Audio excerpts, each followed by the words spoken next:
With that no ventilation, what we could see in the future, a possibility of microbial or organic growth.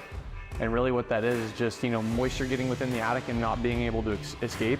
So eventually that plywood just can stain and stain and stain. Eventually something will grow on the underside. I'm not seeing any other form of exhaust ventilation on these roofs. So what we're looking at here is a continuous closed soffit intake ventilation. So you can see it here. From when I get inside this attic cavity, I should be able to see that if they knock out the bird blocks correctly and the intake ventilation is not being choked out. So one of the good things about this attic space is it's directly next to that dead valley.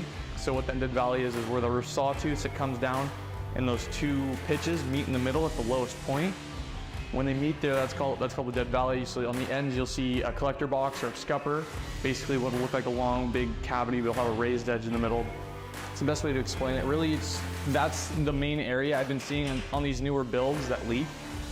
Typically it's because they either shingle it and they just put a nice water shield down, which is improper because typically they're 1-2-12s, which you can't shingle, it's too shallow, or their low slope SBS is leaking somewhere, but most likely, typically what I see is they shingle those dead valleys.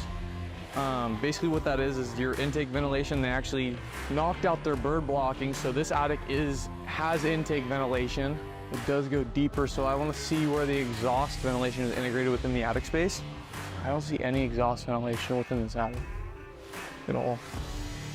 It's got intake and no exhaust. So what we're doing right now is we're gonna pop up the drone. We're gonna look for any obvious defects within the existing roof system.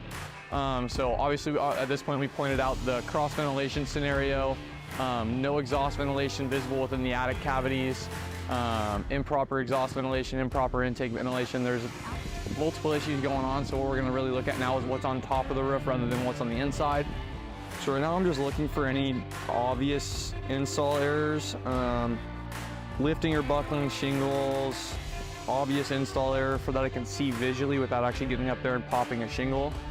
And again, there'd really be no reason to have those under shingle vents so high set like that, especially because I can't even see any within the attic cavity, so they're not even really doing their job of exhaust ventilation as they intended when they installed the system. So the reason I'm looking in these main targeted areas here is what we call a dead valley, is since they told me that they were having a snow and ice storm, leaks during the snow and ice storm, these are the areas that typically do leak, and really just looking at that to see if there's any obvious defects or install error. So I'm seeing flapper vents, but I'm also seeing a typical static RVO exhaust vent.